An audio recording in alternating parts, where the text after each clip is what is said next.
歡迎嚟到 Sweety AI 航天探索大挑戰，我哋齊集40間中小學，創造合作好玩，大家一齊 enjoy 探索嘅過程。Sweety 係一個教學方法 ，situation、wondering、envisioning、inspiration、thinking back、innovation、extension。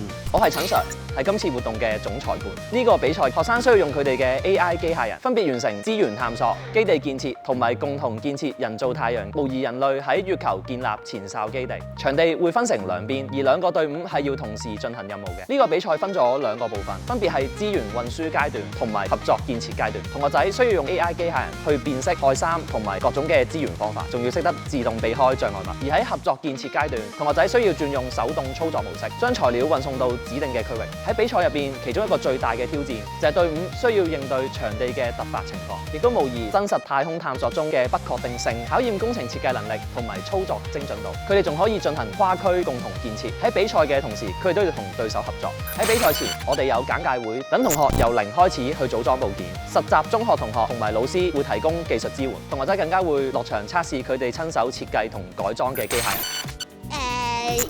緊張嘅，都驚會失控咯，好容易偏差，咁就鏡唔到嘢。program 嗰度喺嗰個位校翻個角度。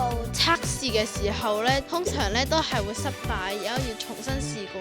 我覺得呢個位係幾有挑戰性嘅。錯咗嘅話，成架車就會發癲式咁樣喺度行嚟行去啊，之後再修改，咁就最尾就得啦。最好玩嘅地方就係可以同同學一齊編程啦，比我想象中複雜好多咯，但係我都有信心克服到。